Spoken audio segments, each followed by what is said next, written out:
그럼 오늘 설교를 위해서 함께 읽어볼 성경 구절을 말씀드려 보겠습니다. 오늘 설교 본문은 욥기 33장 16절에서 17절이 되겠습니다. 욥기 33장 16절에서 17절을 함께 읽어보도록 하겠습니다.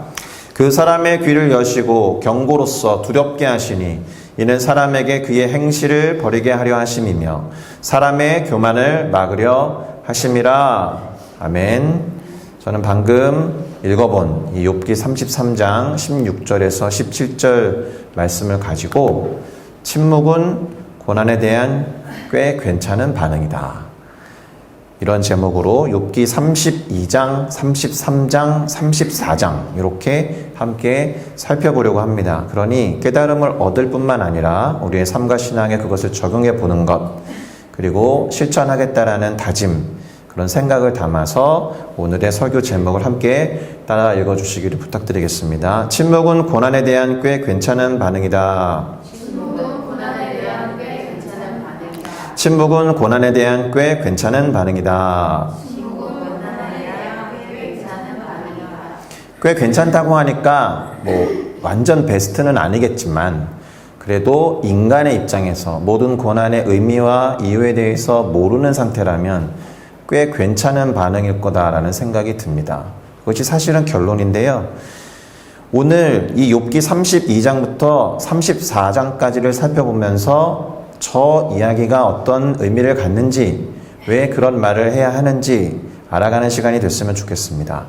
자, 오늘 이 욥기 32장부터 34장에서는 그동안에 잠잠히 지켜만 보고 있고 듣고만 있었던 욥과 그의 친구들 사이의 대화, 그러니까 엘리바스, 소발, 빌닷과 욥 사이에서 이루어졌던 대화를 묵묵히 지켜만 보고 듣고만 있었던 엘리후라는 젊은 친구가 등장하고 있는 본문이에요. 그래서 사실은 욥기 32장부터 37장까지가 이 엘리후라는 친구의 말이거든요. 혼자 말합니다. 그래서 전체를 함께 다루어서 37장까지 할까 고민을 좀 했는데 그것보다는 그의 이야기를 두 부분으로 나눠서 오늘은 32장부터 34장까지만 살펴보는 게 좋겠다, 이런 생각을 했습니다. 그러니까 정리를 하면 32장부터 34장까지가 엘리후의 말 첫 번째 부분이 되겠고 35장부터 37장까지가 엘리후의 말 두 번째가 되겠는데 그것을 다음 주에 살펴보겠다라는 뜻입니다. 우선 오늘 우리가 살펴볼 엘리후의 첫 번째 말은 크게 세 부분으로 나눌 수 있습니다.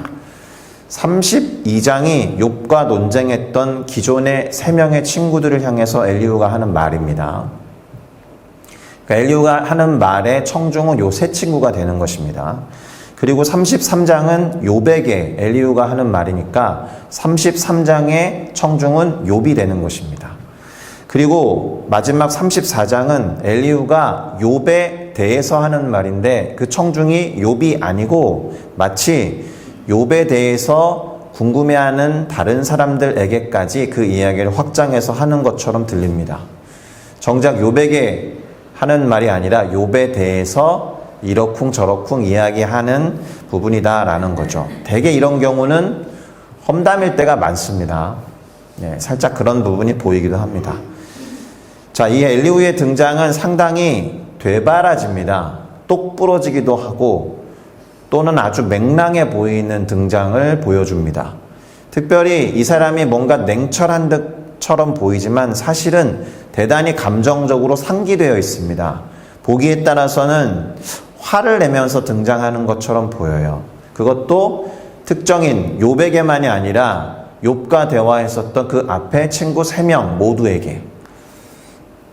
그러니까 제가 이 엘리후의 등장을 뭔가 되바라진다, 똑부러진다, 그리고 뭔가 맹랑하다 이런 표현을 썼지만 사실은 다소 긍정적인 의미는 아니다라는 거예요.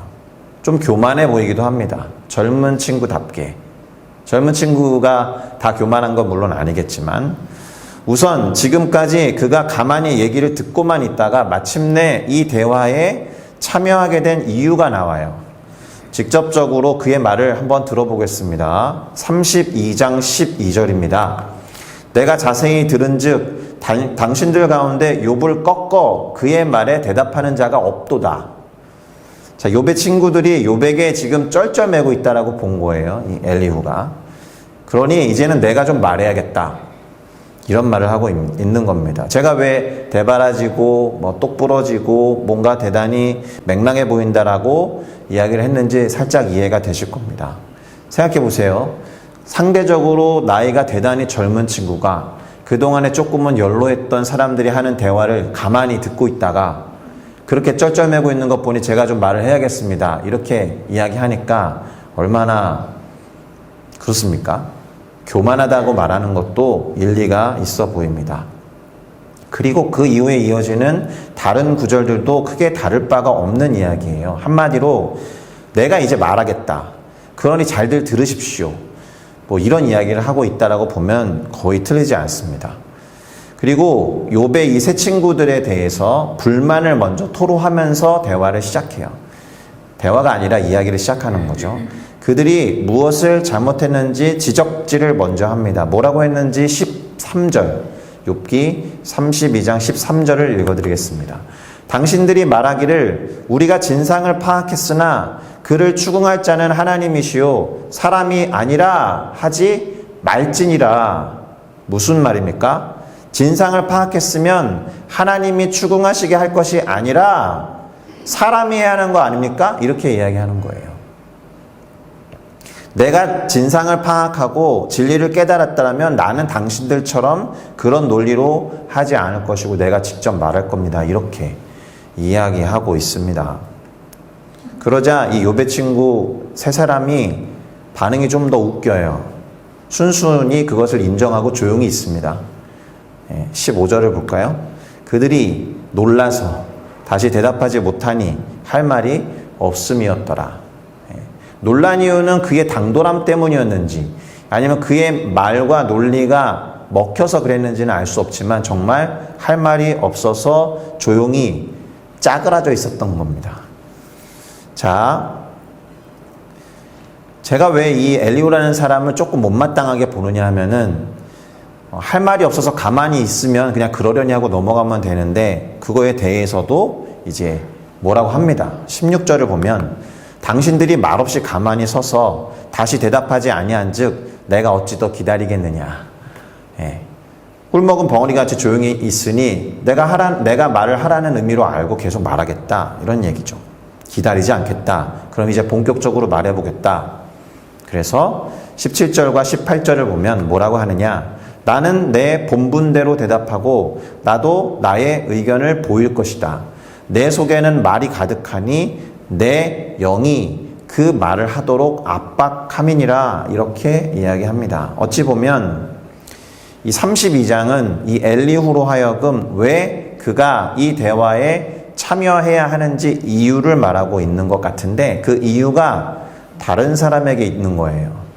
다른 사람이 너무 무능력하니까 그 무능력을 도저히 못 보겠다 싶어서 이제 참여하는 거죠. 당신들이 제대로 잘 못하니까 내가 좀 나서야겠다. 그러니까 이 말은 당신들이 나를 불러낸 것과 같다. 좋게 보면 당차고 맹랑한 것이지만 상당히 교만해 보입니다. 그가 이렇게 교만해 보이면서도 당당한 이유를 생각해 보면 자신 안에 있는 영, 그는 뭐라고 표현하냐 하면 전능자의 숨결 때문이라고 말하는 듯 합니다. 8절을 한번 볼까요? 그러나 사람의 속에는 영이 있고 전능자의 숨결이 사람에게 깨달음을 주시나니 라고 되어 있습니다. 자신 안에 있는 전능자의 숨결이 깨달음을 주셨으니 내가 어찌 말을 안 할 수 있냐. 그러니까 내가 하는 말은 전능자의 숨결로 인한 것이다.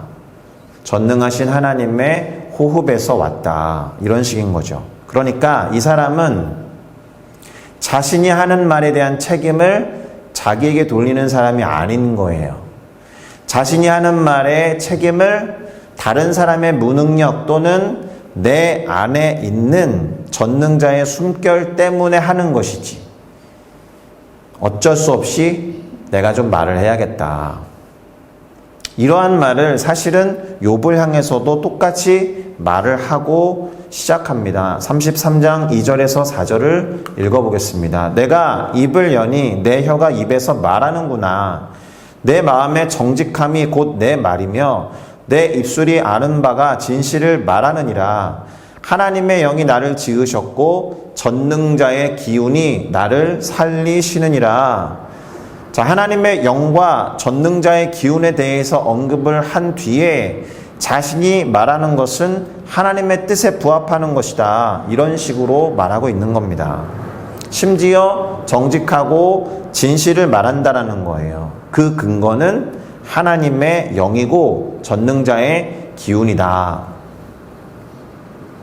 자, 이 친구 3명이 감당하지 못한 욥이니까 쩔쩔매고 있었으니까 이제 내가 상대해야 하는데 하나님의 영과 전능자의 기운이 나에게 그럴 힘과 생명을 주셨고 그래서 말하는 것이 정직하여 진실한 것이다 라고 말하고 있는 겁니다. 좋게 보면 대단한 확신의 소유자이면서 동시에 그게 아니라면 제법 위험해 보이는 인물입니다.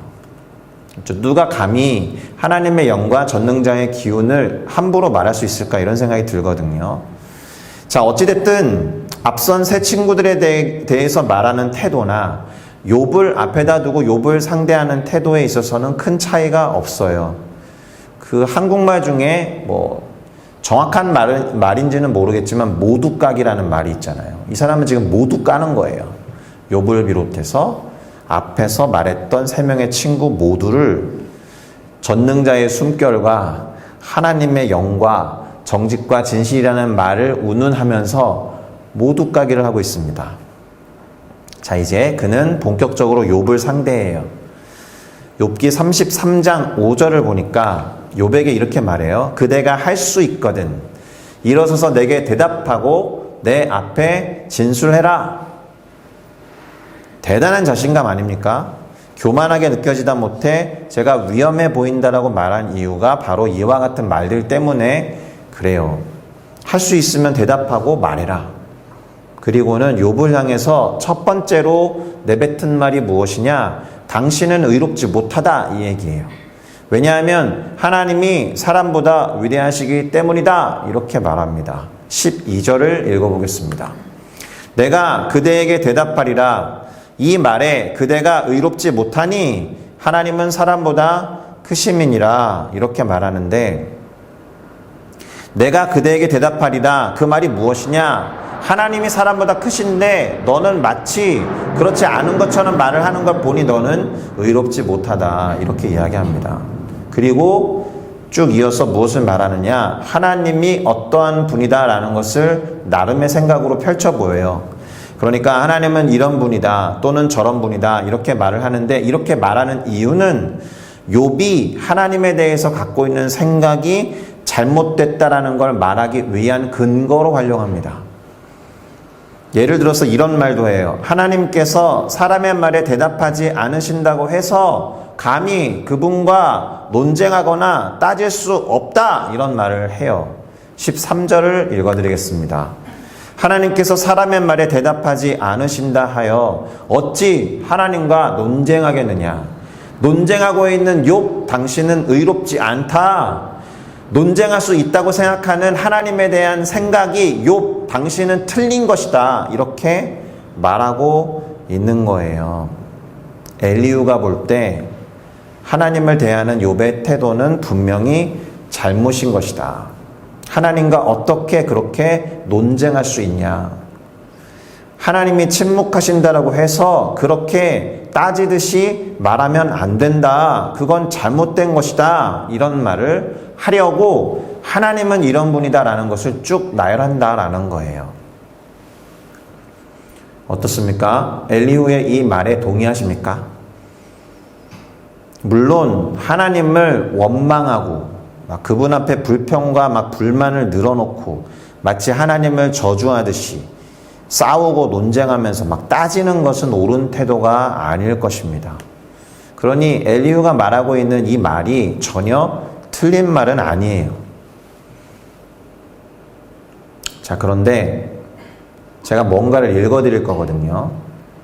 어떤 한 사람의 하나님을 향한 기도라고 해야 할까? 하나님에 대한 고백, 탄원 같은 글을 하나 읽어드리겠습니다. 한번 들어보시겠습니까? 여호와여, 어느 때까지니까 나를 영원히 잊으시나이까? 주의 얼굴을 나에게서 어느 때까지 숨기시겠나이까? 나의 영혼이 번민하고 종일토록 마음에 근심하기를 어느 때까지 하오며 내 원수가 나를 치며 자랑하기를 어느 때까지 하리이까? 여호와 내 하나님이여, 나를 생각하셔서 응답하시고 나의 눈을 밝혀주시옵소서. 두렵건대 내가 사망의 잠을 잘까 하오며 두렵건대 나의 원수가 이르기를 내가 그를 이겼다 할까 하오며 내가 흔들릴 때에 나의 대적들이 기뻐할까 하나이다. 나는 오직 주의 사랑을 의지하였사오니 나의 마음은 주의 구원을 기뻐하리이다. 내가 여호와를 찬송하리니 이는 주께서 내게 은덕을 베푸셨기 때문입니다. 어떻습니까? 이분의 이 기도에 가까운 고백도 엘리후 입장에서 보면 똑같이 욥이 했던 것과 같은 판단을 내리겠죠. 그의 말대로라면 이 사람도 이렇게 고백하고 하나님께 말을 하면 안 되는 거 아닙니까? 물론 뒷부분에 찬양이 끼어 있으니까 완전히 부인할 수는 없겠지만 엘리후의 논리대로 하면 이 어떤 이의 기도도 판단받아 마땅하겠죠. 이 어떤 이의 기도도 뭔가 잘못된 것이겠죠. 맞습니까? 그런데 어떻겠습니까? 제가 어떤 이의 기도라고 제목을 붙여놓고 사실 뭘 옮겨놓은 겁니까? 시편 13편을 옮겨놓은 거예요. 이게 시편 13편의 기록이에요. 시편 13편의 기록을 그대로 읽었는데 엘리후는 마치 시편 13편의 기록을 들어도 똑같은 말을 할 것 같지 않습니까? 하나님을 향해서 따지고 묻는 것처럼 보이는 이 기도문에 대해서 엘리후는 똑같이 잘못된 겁니다라고 말할 가능성이 높다라는 거예요. 그러니까 그는 아마도 시편을 기록한 많은 분들에 대해서도 똑같은 판단을 내리면서 잘못됐다라고 정죄할 것 같습니다. 자, 그럼 예수님은 어떤가요? 엘리후에게 예수님은 어떤 분으로 비춰질까요? 십자가에 달려서 잠시 동안의 죽음, 비록 3일 동안의 죽음이지만 그 3일 동안의 죽음을 목전에 두신 예수님이 엘리 엘리 라마 사막단이라고 하면서 아버지여 어찌하여 나를 버리십니까? 라고 절규하며 외치고 토로하는 예수님의 감정에 대해서 엘리후가 뭐라고 하겠습니까? 똑같이 판단하겠죠. 그거 잘못된 거야. 감히 하나님 앞에 어떻게 절규할 수 있어? 그분이 침묵한다고 네가 어떻게 그렇게 외칠 수 있어? 예수, 넌 잘못된 거야 라고 말할 가능성이 상당히 높겠죠. 물론 엘리후의 말은 조금 더 깊이가 있기는 합니다. 논쟁, 말다툼, 딴지, 논박 이런 걸 하나님하고 하면 안 된다라는 의미로 말했을 거예요. 그렇다고 해도 욥의 탄원이라든가 욥이 하나님을 향해 부르짖었던 것이나 하나님을 찾는 행위나 그의 고백과 그의 말을 단지 논쟁, 말다툼, 딴지, 논박, 뭔가 툴툴거리는 것으로 치부하는 것도 좋은 태도는 아니겠다. 누군가의 솔직한 기도, 솔직한 외침, 그것을 그렇게 함부로 판단하는 것도 잘못이 아니겠는가. 심지어 오늘 34장을 예로 들어서 설명하지 않겠지만 34장에서 아까 뭐라 그랬어요? 욥에 대한 말을 다른 사람에게 하는 것 같은 느낌이다라고 말했잖아요. 그가 했던 말이 어떤 것이냐 하면 욥이 했던 말, 욥이 생각한 하나님에 대한 지식은 뭔가 잘못됐다라는 식으로 상당히 폄하해요. 그것을 다른 사람한테 이야기한다고요. 마치 욥에 대한 생각은 듣지 마.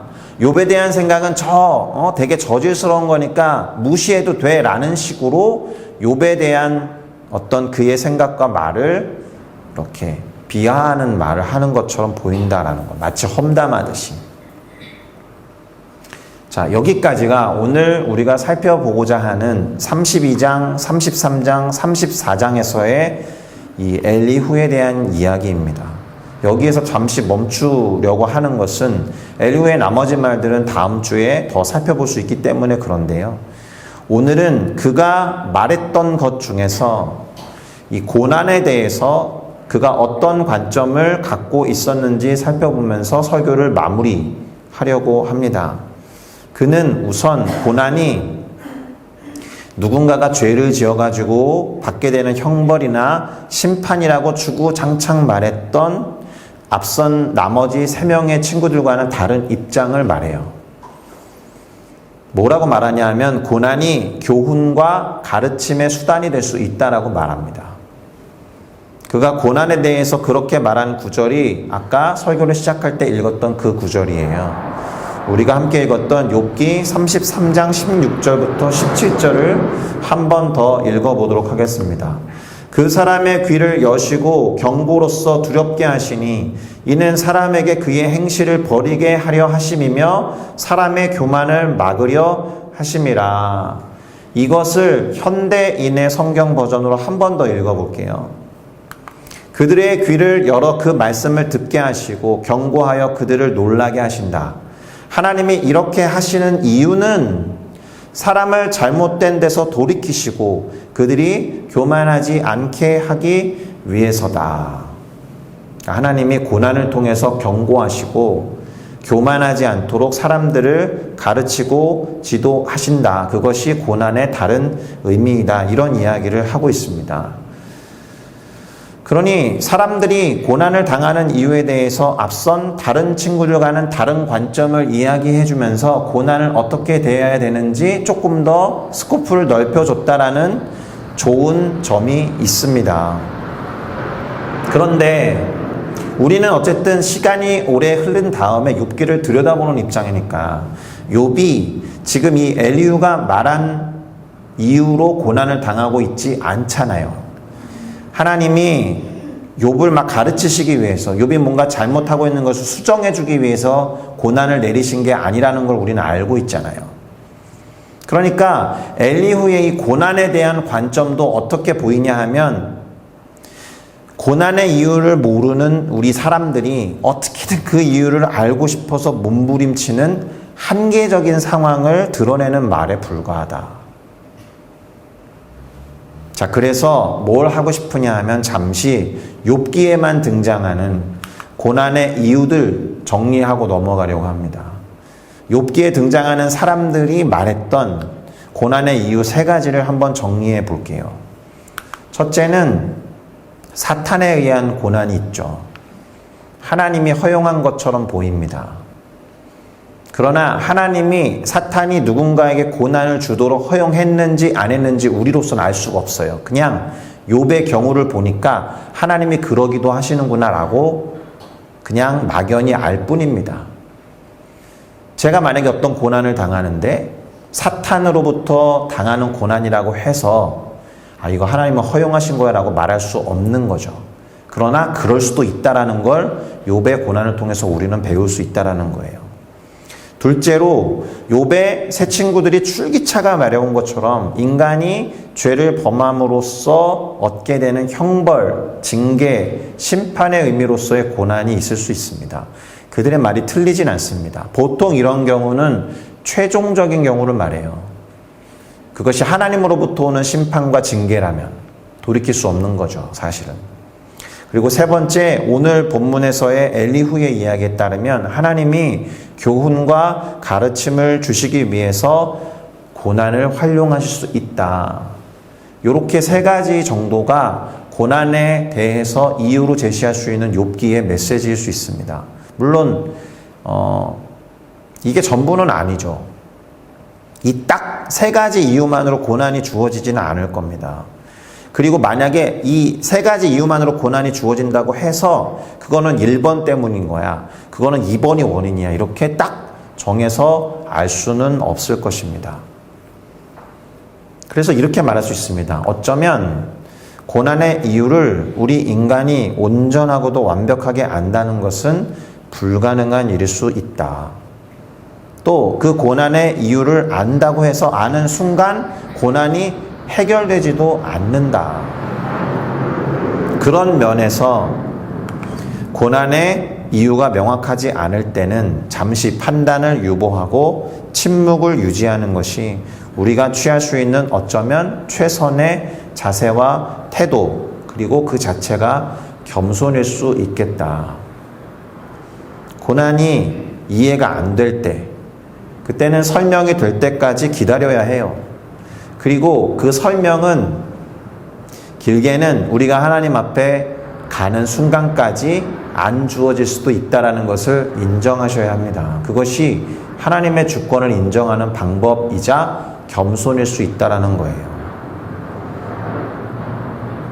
그리고 욥 앞에서 욥의 고난의 원인을 막 따지고 밝힌다라고 해서 욥이 지금 흘리고 있는 울음과 눈물이 그친다라는 보장도 없습니다. 아까 말했잖아요. 고난의 이유를 안다고 해서 고난이 사라지지 않는 것과 같이 인간은 이 재앙과 고난에 담긴 하나님의 뜻 그 안에 다 설명할 수 없는 것도 있겠구나라는 것을 인정해야 합니다.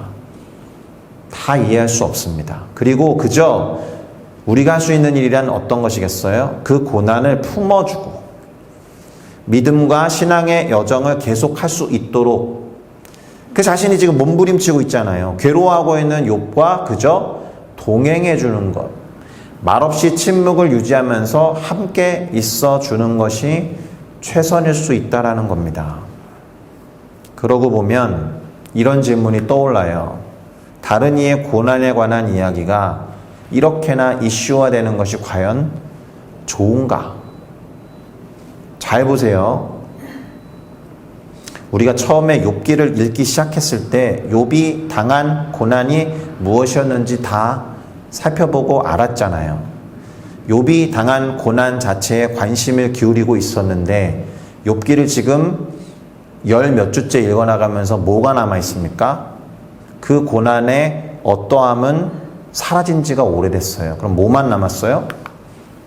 위로를 받고 도움을 받아야 하는 욥의 고난은 온데간데 없이 사라지고 욥에 관한 이야기, 그의 신앙에 관한 이야기, 그의 하나님에 대한 태도, 그가 하는 말과 자세, 그의 과거와 인생에 관한 얘기만 남아있잖아요. 하나님과 대결하려고 하는 것처럼 보이는 욥의 항변, 뭐라고 하고 있잖아요.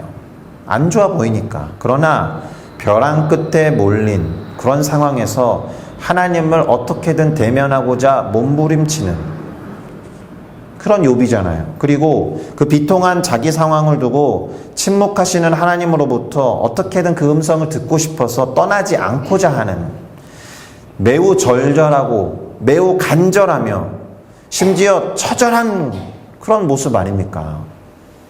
그러니 우리는 그의 이러한 몸짓을 포용하고 받아줘야 하는 겁니다. 그의 고난도, 욥 자체도, 고난 속에서 보여주는 욥의 반응마저도 우리는 용납하고 받아줄 수 있어야 하는 거예요. 그러니 다른 이의 고난을 대하는 태도에 있어서 그 이유뿐만 아니라 그 고난이 가진 의미, 그 안에 담긴 하나님의 뜻과 하나님의 계획을 알기 전까지는 침묵하고 지켜봐 주시면서 그 고통에 함께 동참해 주는 것만큼 좋은 자세는 없을 것입니다. 그래서 오늘 설교의 제목이 그것이 남의 고난이든 자기 자신의 고난이든 침묵이 그 고난을 대하는 꽤나 괜찮은 반응이다 라고 한 거예요.